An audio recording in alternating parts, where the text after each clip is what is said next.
Welcome to this Zentangle Quickie. My name is Heather Hartwick Gladden. I'm a certified Zentangle teacher, and today we're going to take a look at the tangle Meringue from CZT Kelley Kelly. I have to make an apology to my mom. I have to do this in person to her because she was saying meringue, and I said, "Do you mean meringue?" Because I thought that's what the tangle name was. And I'm like, apparently I hadn't done this tangle when I went to look for it. I'm like, because this is what it says, meringue, not meringue. Although it does say not to be, Linda says not to be confused with the meringue. Oh, but this is a neat one from CZT Kelley Kelly. It is an oldie but a goodie, and we were doing, it was in one of our classes, and Mom was doing this tangle, and I was like, because there's another one similar called garlic cloves, but that one is structured a little bit different. I had to go back and look at it, and yeah, so super neat. Okay, starts off with this is really a series of S-shaped curve lines, and so you can put it however you wish. I'm gonna put it like that, and then kind of tethered aura, except. And sometimes you have to start off like this, but then as it goes, it kind of creeps down. Well, that one didn't. Wait, let's see how it goes. So you're just going to keep doing it. Oh, that's better. As if it matters. Where it's all not necessarily tethered to that point or this point. You see how we have this, line that's forming. But so you can make these just as, long as you want or as big as you want. Then you could switch directions. And let's see, this one I had the S shape going up. We can do it the opposite way. Let's just start it right here. Right here. And well, if I look at it this way, then the S is kind of going down. And what's neat is you could, or from the top, or from the bottom, so it's like, well, it's shifting this way a little bit. Let's move it this way a little bit. So then you can kind of work both ends, right? And then when you're done with that one, then okay, let's put another one here. And however you want them to end up. Let's make this one a little bit. Wow. Oh, that still works. And let's see. Oh, it looks like a Y. I kind of want to go opposite or different, a little bit different shapes. All right, let's try this. Actually, that's more of a regular S shape. I'm just doing it upside down so it feels weird. And then, what the heck? Let's, we'll go this way. So, it's definitely free form, however you want it to end up, which is hence my hesitations, because that's something I continue to work on with Zentangle, is, it's kind of right up there with it. Well, it is kind of being random. Well, let's get that to meet up somewhere. Like that, kind of taking it off the page. And nicely, you can kind of redefine some lines like that if you want to. All right, it's needing something over here.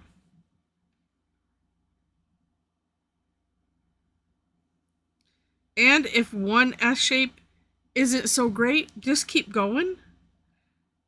And it'll look just fine. That is one thing that's nice about this kind of tangle, is that while you might have an idea in your head, at least this one is not, it's like, not like some other tangles where, okay, there's a definite look to it, right? This is like, whatever happens, happens. And just good practice in my mind for on randomness and just kind of going with the flow. All right, and then when you're done, I mean, well, you could probably leave it like this. Kelly has us filling in with orbs, which is always lovely. I do try to mix up sizes so that it doesn't look like it's 2 rows of the same size of orb. Contrived is what I call it. I don't like that. And then too, I'd fill in the gaps, the interstices. And not a bad idea, even though I'm not doing it right now. You could switch to a little bit smaller pen nib so that way you can fit into those little crevices nicely and neatly. You run less risk of going over or into the orb.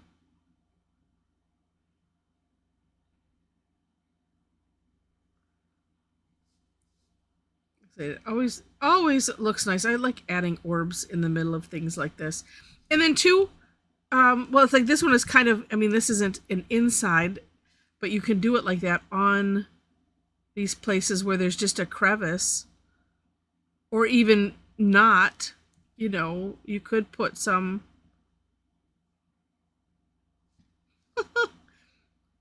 like that.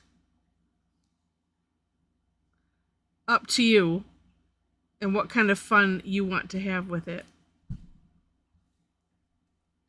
All right. And then we'll do some shading. As I add some more orbs, do take a look at the For More Inspiration link so you can see this right from Kelly's hand and the lovely samples, because for something like this, I like to see that so it gives me an idea on, I guess, what I'm supposed to do with it. Just because my brain doesn't work, improvisationally. It does. Well, I should take that back. On some things, it can work, but not for this, or not yet, I should say. I'm getting there. For me, it's kind of like, well, once I know the more comfortable I get with tangling and things and practicing like this, then the easier, I'm trying to decide which way I want up. The easier it is to do that. I think I'm liking that way. Yeah. So then I'm going to put some more orbs down here, just because I'm picturing them like stacking and making some kind of sense.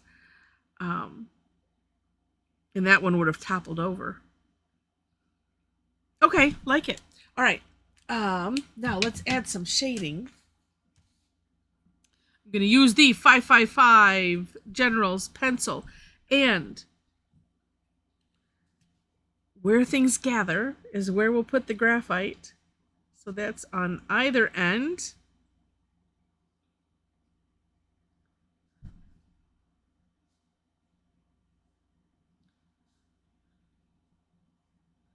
And yes, I'm breaking my rule of not reaching over like this. I should be I should be setting a good example. Put the tip of the pencil and or tip of the tortillon where you want it the darkest, or where you don't want it to go over. But like all rules, they can be broken. It's okay. And for me, the reason for doing that is to avoid, so like if I go here, I have less, I mean, rephrase, less likelihood of going over the lines if I don't do, this, bring the graphite up, but rather like this, put the tortillon on the graphite and bring it down where I want the gradient to be.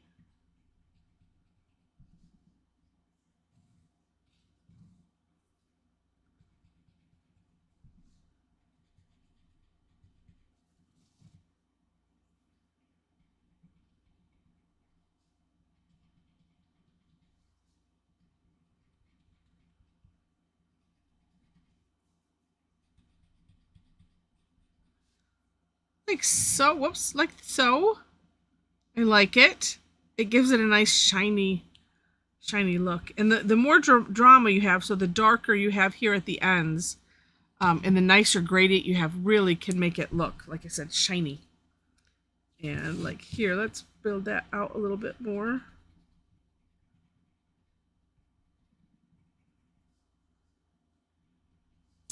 Yeah. And then what I'm going to do, let's see. It's a debate. Well, no, let me go ahead and put some. I was going to use what's left on the Tortillion, although there's not necessarily much left. But we could go ahead with some graphite kind of on either side. I'm not necessarily putting it the whole length of where I want it.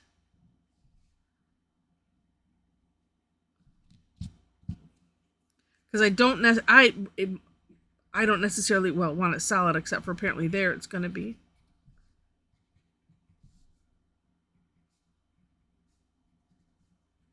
I just want, yeah, some extra texture in there. Like that. All right. Fun. Well, I hope that you have enjoyed this. And if you have, please click on the like button. And if you liked it enough to see more, would love to have you be a subscriber to the channel. In the description section, I mentioned, I'm going to make these a little bit darker to match this one here. In the description section, you will find links to the step outs, as well as ways to connect with me. And that, for doing that, you'll find my Linktree link. And like I said, there has all my social media links. So if you'd like to follow, that would be lovely. If you'd like to join me and a bunch of other Tangle addicts for classes, we would love to have you join us. I do a lot of my classes are free. I do have some that are paid though. The free ones are Thursday. They're called Tangle Time. Thursdays. And they're called Tangle Time. It's an hour at 11 a.m. or 7 p.m. or I should say, because some people come to both. A lot of people come to both. Same content, both, if whatever the day is, it's the same content. It's just extra fun. Let's see. So those are free on Thursdays. Tuesdays, like I said, those ones generally have a fee except for the third Tuesday. That is Tough Tangle Tuesday. That one is also free.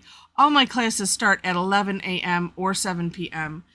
Eastern time. And then just depending, the free ones are an hour. Ones that are paid are at least an hour and a half, sometimes 2 hours. It just depends on what we're doing. So you can take a look at my website and you'll see the link for classes there. And then you can see the types of things that we've done. If we've done one and you really wished you were there, you can always purchase the replay. Information is right there on that page. Let's see what else. Well, I mentioned our Tangle Addicts community, and we have a private group on Facebook. So if you would like to join us there, we'd also love to have you there. It's a lot of fun, a lot of great people. Click that link and then answer the 4 questions, and then we'll let you in. All right, I think that's it. So with that, thank you so much for watching, and I wish you happy tangling.